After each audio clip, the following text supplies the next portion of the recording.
Hey YouTube. So I'm starting a new series today of basically post-mortem analyses of my tournament games. So my goal for this is to tell you what I was thinking during the game, what I missed, and what I can learn from, and what my opponent did wrong as well. So yes, I played 3 rated games this week on Tuesday night.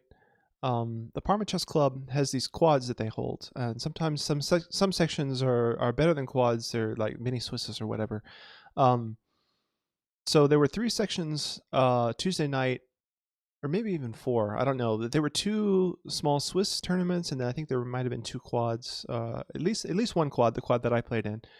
But yeah. So I'm aware of my quad and 2 Swiss sections, and I don't know if there was a second quad or not. So anyway. Yeah, so let's get into the first game. I played black on my first game, and I was against a man by the name of David Bumba, who likes to think. Let me tell you. We played the first few moves fairly quickly. Basically just playing them as fast as we could write them. He played d4. We go into the Caro-Kann. He plays the knight c3. D takes, knight takes, and then bishop f5, which is the classical variation of the Caro-Kann main line. And then he just stops. He just sits there and starts thinking. I'm curious, like whether there are a couple of moves here. Like knight c5 is not very popular, but it's playable. It's like I think it's called the Botvinnik variation or something. And then knight back is just the older move, which is much more popular.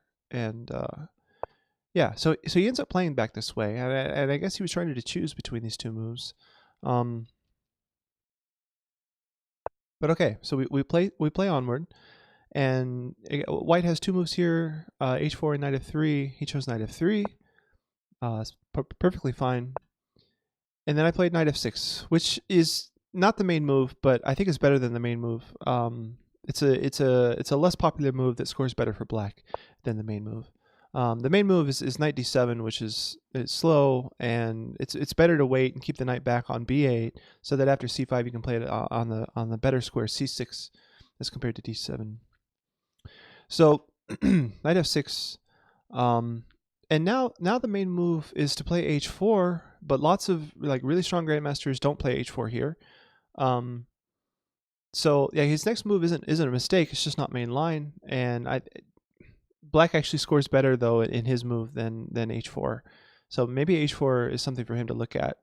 I mean, the move he played was, is a grandmaster move. Like there have been games here, but they just don't score very well for white as compared to h4. h4 is better here. Okay, so he plays bishop d3. And then I made a move I think was just not very good. And this is the first point where I think I can learn from Tuesday night. So in a lot of variations of the Caro-Kann, when they play bishop d3, you're just supposed to take it. And I kind of generalize that as to, whenever white plays bishop d3, I'm just supposed to take it without questioning like when it might be good and when it might not be good. So I actually did take here, but that's not the best move in this position. The best move is actually e6. And the point is that in a lot of cases when the bishop goes to d3, he's threatening to take here, which would be a problem for black, right? Like in the lines where white plays h4 and I have to play h6 and then maybe h5 and bishop h7, bishop d3 comes with it. That's serious. Bishop takes h7 is a problem. Either my knight has to retreat, or I have to give up castle and kingside rights. So yeah, that's not desirable. And in those cases, you do want to take, and that's the best move. But here, opening the h file, if he takes here, opening the h file is fine for me. I'm happy to keep my rook on the h file. I still have the option of castling queenside, and then my rook can enjoy the h file long term. So yeah, there's no need to rush in this position to take on d3, which is something I need to learn. All right, so anyway, I took, and he took back with the queen. As a consequence, white has a serious lead in development compared to black. So yeah, I played e6 trying to get on with it. Castles, bishop e7, and here he plays bishop f4, which I think is good. I actually, when I played bishop e7, I had half a mind to play bishop d6 instead, just to take away the f4 square. But in that case, he goes to g5, pitting the knight, and that's unpleasant. With bishop d6 and bishop to g5, yeah, again, I said I don't want to move my knight to d7. So getting out of this pin is really awkward. If my plan is to play c5 and knight c6, then bishop d6 doesn't really make much sense, because this pin is really tough. Like c5, knight c6, and my queen can't move. My queen is tied down to the knight basically. So I played knight e7, sorry, bishop e7 instead, thinking that this is like the lesser of two evils. His bishop looking into the depths of my position here is not quite as bad as this pin would have been, had I gone bishop d6. Okay, so bishop f4, castles, and here he plays I think what really could be considered his first like not even a big mistake, but his first mistake that I recognized over the board, the one that I said, okay, no, that can't be the best move.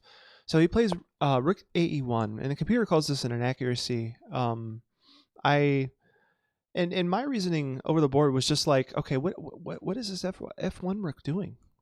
Like, surely he wants to be on a half open file, like this rook does, or maybe he should, like, these rooks should be over here, right behind your advanced pawn and the half open file. So I would have moved this rook here and this rook here as white. So yeah, so this rook kind of getting trapped by his own rook wasn't the best. Now, it's not like I can just attack it with a light. I mean, if I had a light square bishop here and could go to c4, that would be immediately a big problem for him. And it's not necessarily a tactical problem, a tactical mistake in that I can trap this bishop or I can trap this rook or anything. It's just the strategically, like, you want both your rooks to be on good files, good central files early. And I kind of doubt White's going to play f4, f5 anytime soon with all these minor pieces in the way. So the only reason you want to keep your rook on f1 is to be advancing this pawn. And if you wanted to advance this pawn, maybe you should have moved your bishop here or here instead of here, right? So yeah, it just seemed inconsistent and just not the best. Okay. So I played c5 as per the plan, knight c6 and c5. And he played another move here, which was the first time I really had to stop and think, because I guess my concern here was whether or not I can allow, because I want to play knight c6, right? But then he has this idea of bishop takes, and then he could take on c5, and he's won a pawn, right? If I take on b2, he has rook b1, and then b7 is falling. So or it's awkward because the queen is getting stepping into a soft pin. So it's awkward. And I had to judge whether or not I was willing to go into all that. And basically my thoughts on all of that was, maybe after he takes this pawn, all of these pawns become weak and a liability for him, so that I can either win one of those pawns back, or at least get some attacking chances on the queen side, which is my plan anyway. Like, I want to attack on the queen side. So I play knight c6.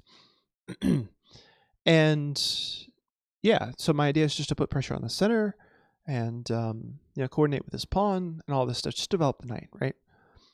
He plays a3 here, which I guess is the idea is to stop my knight to come here, which was weird. I don't know. I guess he really likes his queen on e3. I'm not, or on d3. I'm not sure. But okay, so this was his move, and now I had the idea of looking at forcing moves, right? There's no checks, but I can look at the captures. This didn't seem all that good. But taking here, this was interesting. Taking on e5 was interesting because if the knight takes, he just loses a pawn, right? And if the pawn takes, then my knight gets to d5. It's kind of it kind of forces my knight to come to a really nice centralized square. Yeah, so I felt like knight d5 was good for me here. He could kick it away with knight c4, but the knight, is living on the king side. It's getting active. It's making threats. Um, yeah, so I didn't mind that at all. And then if rook takes, I was thinking, oh, okay, so then I have bishop d6, hitting the rook, and I guess I wanted to make sure that the rook wasn't going to come kill me over the king side, but I realized that he, after takes here, rook here, I can actually trap the rook with h6. Yeah, so at first I thought I could trap him with bishop f4, but then he has rook takes c5. But after I realized here h6 traps the rook the same way, but the bishop is still eyeing the c5 pawn. So yeah, he can't move his rook over, and so I finally was fine with taking the bishop once I realized that this rook over here is not a thing. Okay, so I took there, and he took with the rook. Probably taking with the pawn is better. Yeah, and I'm realizing now that I wasn't actually thinking of knight d5 immediately with c4 available. I was thinking about queen takes, c takes d, and then knight d5 with the knight just sitting there forever, right? Because this is now a hole with this pawn here. There's no more pawns that can kick the knight away. So yeah, that's what I wanted to do after pawn takes, queen takes, cd, and then knight d5 was my plan. But anyway, he took with the rook. Okay, so I played my plan bishop d6. Yeah, and he can't go into g5 like I've pointed out here. So he has to play back rook e2, and I guess his idea is to double, but yeah, I don't know. I mean, this is the only half open file for white. So I sort of understand, but okay, yeah, I'm not going to criticize this move too much. I mean, rook e2, it's fine. All right, so now queen b6. And this move came with some positives, like some good sides and bad sides. I wasn't really sure about queen b6. The computer says it's fine. I sort of like queen b6, and I sort of don't. And I was debating this over the board too, because queen b6, while it had, fights for the initiative and helps to attack these two pawns, it blocks in my own b pawn, right? And part of my plan in the Caro-Kann is to do a minority attack on the queen side. To develop some weaknesses over here and start, attacking and maybe even win some pawns. And while I do need to connect my rooks, I just don't know that queen b6 was the right move, because maybe queen c7, while it doesn't attack anything, it connects my rooks so that my rooks can develop, and then my b5 pawn can advance, at some point without my queen having to move again. So that was my hesitation. But at the same time, I like the fact that queen b6 had to be responded to. Like it's attacking b2, it's putting more pressure on d4, and yeah, so I play queen b6. Thinking that maybe I'll just I'll deal with the fact that the b pawn can't move later. No big deal. He plays c3, nicely shoring up everything, defending the d4 pawn, indirectly defending the b2 pawn. Okay, and then I move my rook to the same file as his queen. And yeah, this just seemed decent. Like, I guess I had ideas of, like, some trades here, and then a discovery on the king with check, like that would be fun if I could do that. But yeah. So in general, though, even without seeing tactics like that, it's just a good idea to put your rook on the same file as your opponent's queen. All right, he plays knight e4. And I didn't know what to do about this. Like he's threatening to win not win, but break up my pawn structure over here. He's threatening to take off my my good bishop here. And yeah, I didn't know what to do. And I think the computer suggested that knight takes knight is the best move, which I gotta say I really don't understand. I don't get that at all. The move I played actually threatened something. I played knight d5 with the threat of knight f4, winning the exchange. And I saw that he had this mate threat, or it's not even a mate threat. He's just threatening to win a couple pawns or thereabouts. Putting me in check a bunch of times, making my king run around. It looks aggressive, and it's actually what he did.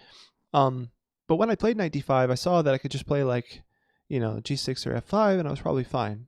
F5 is not possible, because of rook takes, but g6 I was okay with. The fact that I still have my dark square bishop to defend the weak light squares was okay in my eyes, because he doesn't have a dark square bishop to attack. So creating dark square weaknesses, not terrible. The computer wants to keep the pawns where they are and just play knight f6 to go back and defend h7. But yeah, okay, I played g6, and then he plays a move queen e4, which I really didn't like. And I'll tell you why. It's because this knight suddenly has nowhere to go except h3. And realizing that the knight, doesn't have any, good central squares to go back to, I play my knight into f4, which attacks his rook and also attacks the square that his knight can only retreat to. So I play knight f4, and yeah, he has to move his rook, right? So he moves to rook d2, which makes sense, supporting this pawn. And then I kick his knight, and I'm basically ruining his king size pawn structure as well. So yeah, while I have some weaknesses and holes over here, and he's about to have the same. Because after this, like, all these squares are pretty weak, and the pawns are weak because they're isolated and doubled, and yeah, this just looks good for me. Okay. So, but here, I took a moment to calm down and realize that I still need to develop all of my pieces. My rook on a8 still hasn't moved this whole game, so I move him, and the c file seems decent, right? Because if trades ever happen here, maybe this could be an issue, like especially if he takes back with the pawn. Yeah, it seemed better than on a8, I guess. All right, so then he comes up with this idea of knight h4 with the idea of sacking here and winning 3 pawns in front of my king, which is a big deal, right? Like knight takes, knight takes, pawn takes, queen takes. My king moves and he takes here with check. Yeah, this is not, that doesn't look like fun, right? I mean, and if his rooks were more active, like had the possibility of coming in here quicker, that would be really serious, like a big like checkmate type threat. As it stands, though, knight h4, the computer doesn't like that move at all. It still wants to move like the rooks to better squares.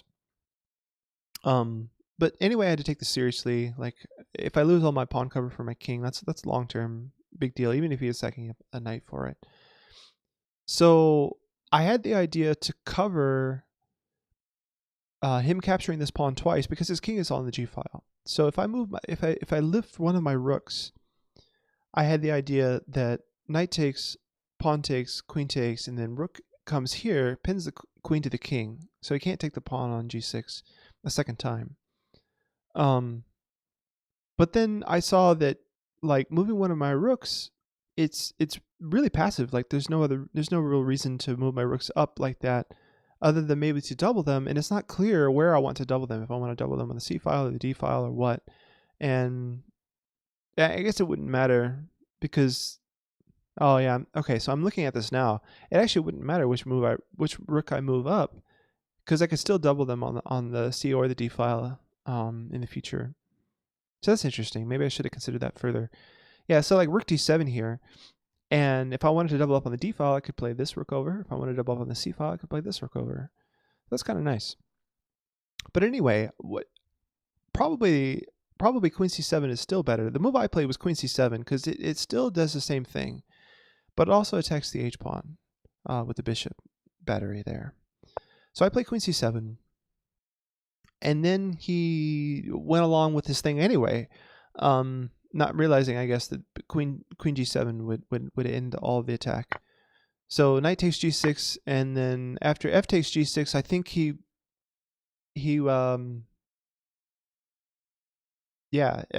realized he couldn't take on g6 and realized he miscalculated, and just lost on time, actually. Like, he used a minute or more on almost every single move. Like, it's only the 24th move here, and he's used all 30 minutes.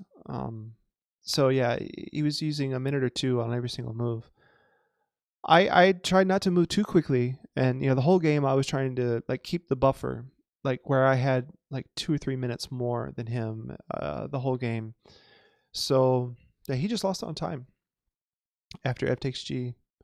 And then after his time ran out, I told him maybe he could take on e6, and then I would go king h7, but then it's not clear like what he does after that. So yeah, I don't know. We just kind of agreed, and he marked the score down on the sheet, and, and then I went and played my second game. So that was really interesting. I was kind of shocked as how slow as he was playing almost the whole game. But yeah, okay. I guess he'll learn clock management at some point a little bit better. But anyway, I guess he doesn't have too much experience playing against the Caro-Kann, which is kind of the point of me playing the Caro-Kann. Like, not too many people play it, so at least not at my level. Anyway, so I hope you enjoyed that. Tune in. I think tomorrow I'll be uploading game 2, and then in 2 days I'll be uploading game 3. So yeah, I played it was obviously a quad. You play 3 rated games, and I had 3 games to go over. So 2 more videos after this one. So we'll see you next time. Thanks for watching.